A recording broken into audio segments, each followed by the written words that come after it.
একেলগে 10,100 আয়তীয়ে পৰিৱেশন কৰিলে দিহানাম। আছাম বুক অৱ ৰেকৰ্ডছত নাম অন্তৰ্ভুক্ত কৰিলে যুগলবন্দী সাংস্কৃতিক কলা কেন্দ্ৰৰ উদ্যোগত পৰিৱেশন কৰা দিহানামে।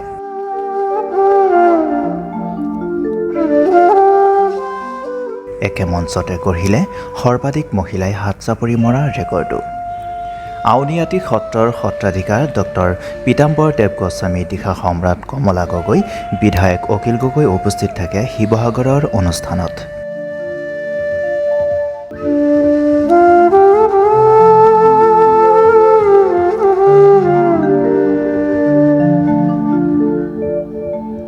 অসমীয়া জাতিটো নিজৰ হাজত থাকিলে, নিজৰ পোচাকত থাকিলে কিমান ধুনীয়া দেখিবলৈ, আপোনালোকক দেখিহে আজি সকলোৱে অনুভৱ কৰিব।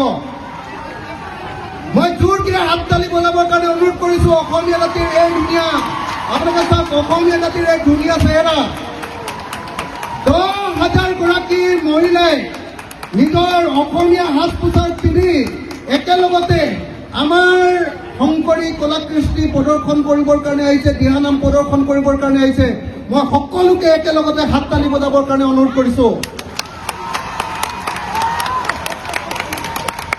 আমাক শংকৰদেৱে, যুগনায়ক শংকৰদেৱে, শ্ৰী শ্ৰী জগতগুৰু শংকৰদেৱে আমাক কেনেকুৱা এখন সুন্দৰ সমাজ দিছে, যি শংকৰদেৱে আমাক কেনেকুৱা সাজ পিন্ধিব লাগে, যি শংকৰদেৱে আমাৰ গীত কেনেকুৱা হ'ব লাগে, আমাৰ নৃত্য কেনেকুৱা হ'ব লাগে, আমাৰ ঘৰ কেনেকুৱা হ'ব লাগে, ঘৰৰ আৰ্হি কেনেকুৱা হ'ব লাগে, গোটেই অসমীয়া জাতিটোক অসমীয়া জাতি হিচাপে পৃথিৱীত পৰিচয় দিবৰ কাৰণে যিটো পৰিচয় গোটেই অসমীয়া জাতিটোক দাঙি ধৰিছিলে, তাৰ ভিতৰত আটাইতকৈ গুৰুত্বপূৰ্ণ মানুহজনৰ নামেই হ'ল শ্ৰীমন্ত শংকৰদেৱ।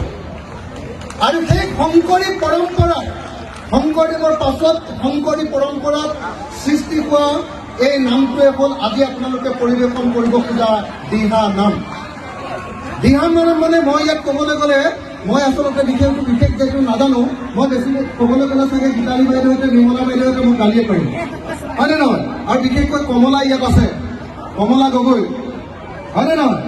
আৰু ইয়াত পণ্ডিতবিলাক, সকলোবিলাক ইয়াত পণ্ডিতবিলাক আছে এই বিষয়ৰ, গতিকে মই সেইবিলাক বিষয়ে একো ক'বলৈ নাযাওঁ। কিন্তু এটা কথা ঠিক, দিহা মানে হ'ল দিহা। আমাৰ জীৱনটো কেনেকৈ চলাব লাগে তাৰ সমস্ত দিহা আমাৰ দিহা নামত পোৱা যায়।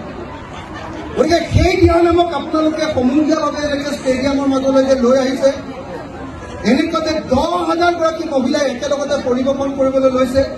আৰু সেই অনুষ্ঠানটো যে মোৰ সমষ্টি, আমাৰ সমষ্টি শিৱসাগৰত কৰিছে, তাৰ কাৰণে আমি যুগলবন্দী সাংস্কৃতিক কলা কেন্দ্ৰ আমাৰ তৰফৰ পৰা একদম কোটি কোটি ধন্যবাদ জনাইছোঁ। মই অনুষ্ঠানটো ইমান বেছি ভাল হ'ব বুলি জনা হ'লে, ইমান বেছি ধুনীয়া হ'ব বুলি জনা হ'লে মই বাইদেউক যিখন পইচা দিছোঁ তাতকৈ বহুত বেছি দিলোহেঁতেন। ইয়ালৈ আহিয়ে মই দেখিছোঁ মানুহটোৱে ভালকৈ পানী খাবলৈ পোৱা নাই। মই এতিয়া বেলেগ একো কৰিব নোৱাৰোঁ, আপোনালোকৰ সকলোৰ কাৰণে তৎক্ষণাত চব বনাই দিব নোৱাৰোঁ, চবৰ কাৰণে এবটল পানীয়ে দিম আৰু দেই এতিয়া। আৰু মই ৰাজহুৱাকে প্ৰতিশ্ৰুতি দিছোঁ, এইটো অনুষ্ঠানত যদি কিবা ধাৰ ধুৰ থাকি যায়, মই অকণমান সৰুকৈ কিবা এটা সহায় কৰিছিলোঁ, যদি কিবা ধাৰ ধুৰ থাকি যায় সেই সমস্ত ধাৰ ধুৰ মাৰি দিয়া দায়িত্বটো মই লৈছোঁ। মানে ইমান ধুনীয়া অনুষ্ঠান হ'ব বুলি মই ভবা নাছিলোঁ। চৰকাৰে যদি এইটো অনুষ্ঠান পাতিলেহেঁতেন অতি কমেও 10 কোটি টকা খৰচ কৰিলেহেঁতেন, হয়নে নহয়? আপোনালোকে নিজৰ পৰা কেইটকাকে দিছে? 100 টকা দি এনেকুৱা এটা অনুষ্ঠান আয়োজন কৰিছে যে চৰকাৰী যিকোনো প্ৰগ্ৰেমতকৈ এইটো প্ৰগ্ৰেম দেখিবলৈ বহুত ধুনীয়া হৈছে, হয়নে নহয়? হয়নে নহয়? হয়নে নহয়? গতিকে যুগলবন্দী সাংস্কৃতিক কলা কেন্দ্ৰ মই গোটেই শিৱসাগৰৰ মানুহৰ তৰফৰ পৰা, মই গোটেই শিৱসাগৰৰ মানুহ বুলি এইকাৰণে কৈছোঁ যে আপোনালোকে মোক শিৱসাগৰৰ বিধায়ক পাতি থৈছে, গতিকে গোটেই শিৱসাগৰৰ মানুহৰ তৰফৰ পৰা মই বাইদেউ আৰু বাইদেউৰ লগত জড়িত থকা সকলোকে মোৰ তৰফৰ পৰা ধন্যবাদ জনাইছোঁ।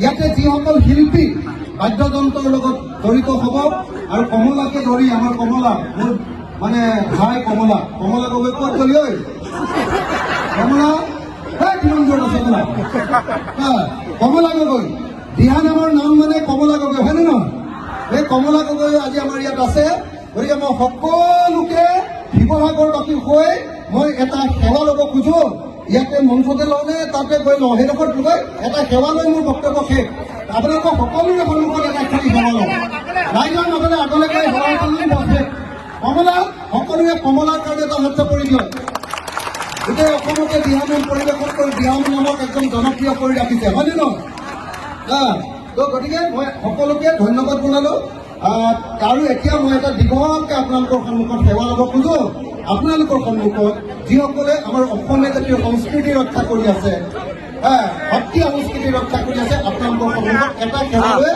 মই মোৰ বক্তব্য সামৰণি মাৰিব খুজিছোঁ আকৌ বাইদেউ কৰোঁ যদি কিবা ধাৰ থাকি যায় ডাইৰেক্টলি মোৰ ঘৰলৈ যাব আৰু মই ৰাজহুৱাকৈ প্ৰতিশ্ৰুতি দিছোঁ যদি নিদিওঁ তেতিয়াহ'লে মোক একদম ধৰি ল'ম দেই আৰু আপোনালোকৰ কাৰণে এতিয়া তৎক্ষণাত একো কৰিব নোৱাৰোঁ অকল খালি এবটল পানী পঠিয়াই দিম আৰু বেলেগ একো কৰিব নোৱাৰোঁ দেই সকলোকে একদম সেই তালৈকে থকা সকলোকে ধন্যবাদ আৰু কৃতজ্ঞতা জনাইছোঁ আমাৰ সমষ্টিবাসী ৰাইজৰ তৰফৰ ধন্যবাদ জয় আই অসম জয় আই অসম জয় আই অসম জয় গুৰু শংকৰ জয় গুৰু শংকৰ